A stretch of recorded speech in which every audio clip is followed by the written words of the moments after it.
दोस्तों, लालच एक बहुत ही बुरी बला आदत है जिसकी लत अगर किसी भी व्यक्ति पे हावी हो जाए तो जल्दी जाने का नाम ही नहीं लेता।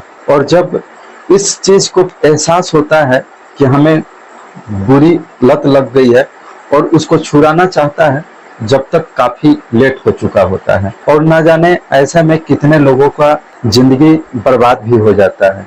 आज की कहानी में कुछ ऐसा ही घटना घटता है। एक व्यक्ति दुनिया को अलविदा कह जाता है और इसके चक्कर में न जाने कितने घर और तबाह होते हैं। दोस्तों नमस्कार, मैं उदय और आप सभी को स्वागत करता हूं। अगर दोस्तों हमारे चैनल पे पहली बार विजिट किए हैं तो प्लीज चैनल को सब्सक्राइब करके अपने दोस्तों में वीडियो को जरूर से शेयर कर दे और अपना राय कमेंट में जरूर दे और अपना जगह और नाम जरूर लिखे ताकि मैं आने वाले वीडियो में आपका नाम ले सकूं। दोस्तों, जो आज की ये सच्ची घटना है, ये बिहार की पूर्णिया जिले की जोसर गांव की। वहां के रहने वाले गुरैल मंडल जो कि किसानी का काम करते हैं और उनकी बीवी जो है परमिला देवी, इन दोनों की शादी हुए काफी दिन बीत चुका होता है, लेकिन इन दोनों के बीच में एक बच्चा नहीं होता है, जिसकी वजह से ये लोग जो काफी परेशान रहते हैं। जो व्यक्ति जहां नसीहत देता है कि यहाँ जाओ वहां जाओ,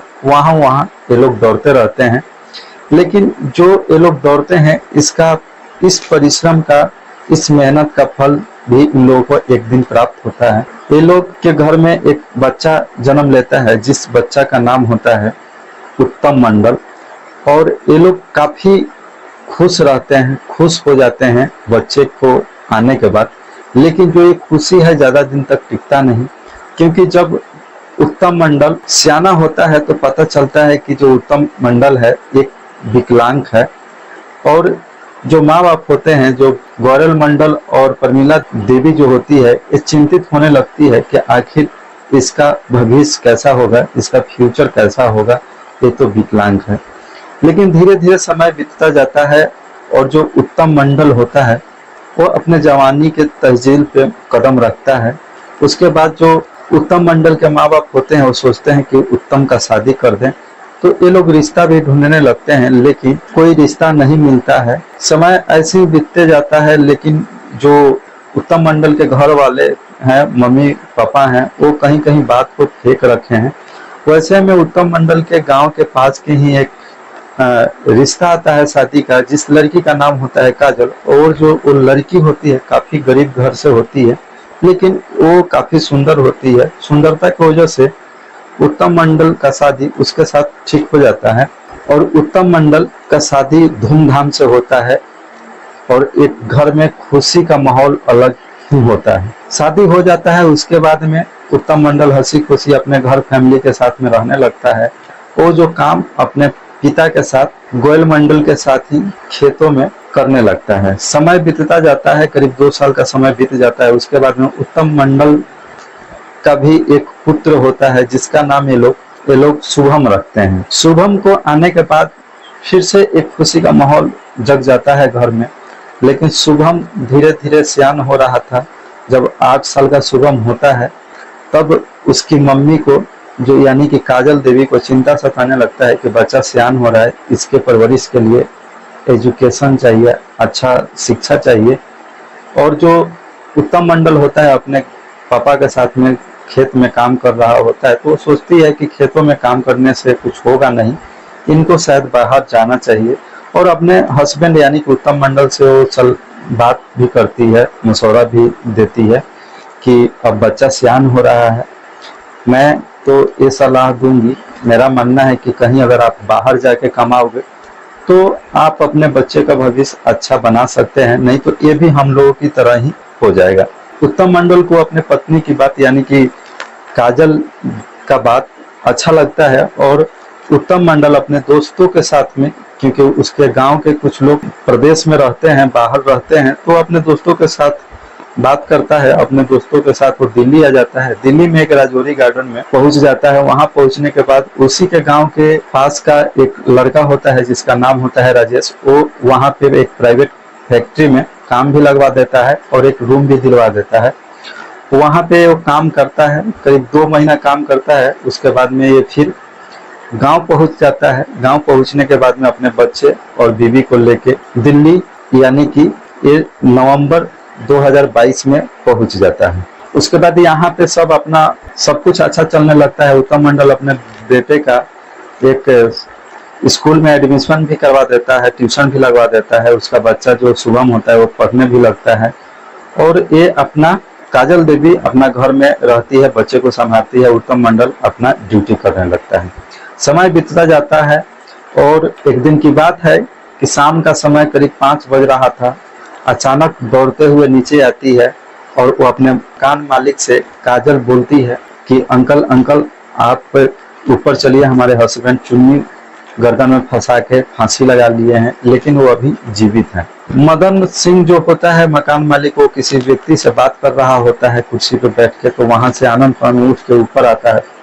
ऊपर आके जब देखता है, नब्ज को चेक करता है, तो देखता है कि जो उत्तम मंडल है वो दम तोड़ रखा है, उसकी जान जा चुकी है। फिर जो मदन सिंह होता है काजल से बोलता है कि तुम्हारा आदमी अब इस दुनिया में नहीं है, इसका मौत हो चुका है। उसके बाद में ये चीख पुकारने लगती है, रोने लगती है।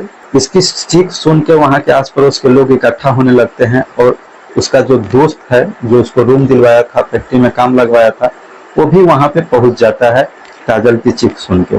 उसके बाद में जब राजेश वहाँ पे पहुंचता है तो मदन सिंह से बोलता है कि अंकल बॉडी को नीचे उतारो। तो मदन सिंह जो होता है वो बोलता है कि बॉडी को मैं नीचे नहीं उतार सकता, क्योंकि एक पुलिस केस हो चुका है, पुलिस आएगी उसके बाद ही कुछ हो सकता है।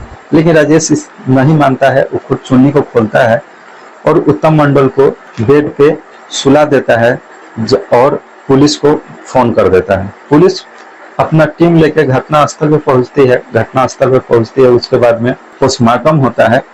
जब पोस्टमार्टम होता है तो पता चलता है कि जो उत्तम मंडल का मौत हुआ है फांसी से नहीं हुआ है, बल्कि उसके गले को दबाकर, यानी कि उसको मारा गया है। और जो उत्तम मंडल के माँ बाप हैं वो भी दिल्ली में पहुंच चुके थे।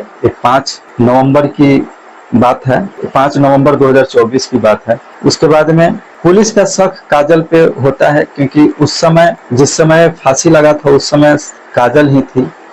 तो पुलिस का शक काजल पे होता है। काजल इधर उधर की बात को बनाने लगती है, बोलने लगती है। लेकिन जब पुलिस अपना सख्ती को टाइट करती है तो जो काजल होती है अपनी सारी गुनाह को कबूल कर लेती है, और जो वो कहानी बताती है, जो वो किस्सा सुनाती है, उस किस्से को अगर आप सुनेंगे तो आपके रोंगटे खड़े हो जाएंगे। आप भी सोचने पे मजबूर हो जाएंगे कि ऐसे भी लोग कर सकते हैं, कि आपके कानों पे विश्वास तक नहीं होगा।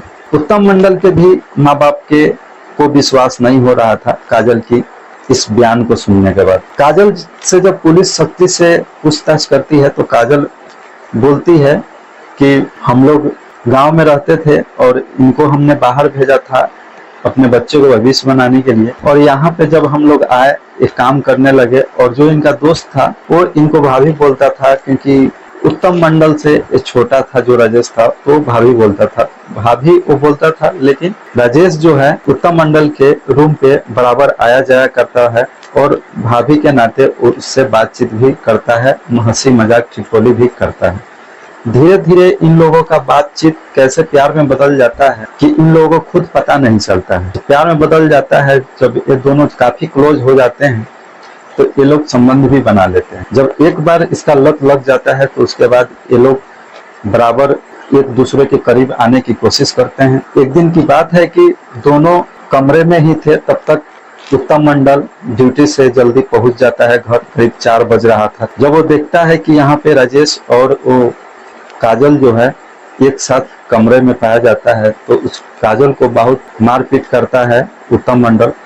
तो काजल बोलती है कि राजेश से कि अगर तुम सच्चा प्यार हमसे करते हो तो इसको मारो। उसके बाद क्या करता है कि राजेश तमाचा खींच कर मारता है उत्तम मंडल को। उत्तम मंडल गिर जाता है। उसके बाद में जो काजल है उत्तम मंडल के सीने में बैठ जाती है, दोनों हाथों से गला दबा के उसका मौत के घाट उसको उतार देती है। जब मौत के घाट जब उतर जाता है उत्तम मंडल, तो दोनों सन्न रह जाते हैं, दोनों का दिमाग काम करना बंद कर देता है। तब भी राजेश बोलता है कि सुनो, इसको चुन्नी गर्दन में फंसा के पंखे से लटका दो और मैं यहाँ से निकल जाता हूँ और आधे घंटे बाद तुम अपने मकान मालिक के पास जाना, वहां पे बताना कि हमारा जो आदमी है चुन्नी गर्दन में फंसा के पंखे से लटक रखा है। ठीक काजल वैसा ही करती है, वहां पे जाती है मदन सिंह के पास। मदन सिंह किसी से बात कर रहे होते हैं, वहां पे बोलती है कि हमारा जो आदमी है चुन्नी से फांसी लगा के लटक गए हैं, लेकिन अभी वो जिंदा है। जब मदन सिंह वहां पे दोस्तों पहुंचते हैं तो देखते हैं कि जब नब्ज को चेक करते हैं तो देखते हैं कि ये अब है नहीं इस दुनिया में, और काजल से बोलते हैं कि अब ये इस दुनिया में नहीं है। काजल चीख पुकार करने लगती है, तभी जाकर वहां पे लोग इकट्ठा होते हैं। उसके बाद पुलिस वहां पे पहुंचती है दोस्तों। उसके बाद काजल के इस बयानों पे पुलिस राजेश को भी गिरफ्त में ले लेता है और काजल को भी गिरफ्त में ले लेता है। और दोस्तों जो शुभम होता है वो अपने दादा दादी के साथ गांव चले आता है और इन दोनों को सजा हो जाती है। दोस्तों ये लोग आपस में रिलेशन के वजह से अपने हस्बैंड को ये मार देती है, एक शादीशुदा जिंदगी को खुद से ये तबाह काजल कर लेती है और अपने बच्चे के तरफ थोड़ा भी ध्यान नहीं देती है, जो कि काजल ही बच्चे के भविष्य के लिए, अच्छी भविष्य की कामना के लिए वो अपने हस्बैंड को प्रदेश जाने के लिए उत्साहती है और उत्तम मंडल प्रदेश भी आता है, दिल्ली आता है। और जब उसको लगता है कि नहीं मैं अपने बाल बच्चों को यहीं पे लाके अपना परवरिश करूंगा, तो जाकर वहां पे लाता है। लेकिन जो काजल होती है थोड़ी पैसे की लालच में आकर ये बहक जाती है, इतना बहक जाती है कि अपने घर परिवार को भी भूल जाती है कि हमारे साथ, हमारे घर वाले के साथ हम क्या कर रहे हैं। दोस्तों अगर ये कहानी आपको अच्छी लगी हो प्लीज वीडियो को लाइक करके चैनल को सब्सक्राइब कर लीजिएगा, अपने दोस्तों में भी शेयर कर दीजिएगा। दोस्तों अपना राय कमेंट बॉक्स में जरूर दीजिएगा कि जो काजल ने की वो सही की या गलत की, काजल को ऐसा करना चाहिए। दोस्तों इस कहानी को सुनाने का मकसद किसी व्यक्ति को न दिल दुखाना न ठेस पहुंचाना, बस इस कहानी के माध्यम से आप सभी को सावधान और सतर्क करना चाहते हैं। दोस्तों मिलते हैं एक और नई वीडियो के साथ, तब तक के लिए जय हिंद।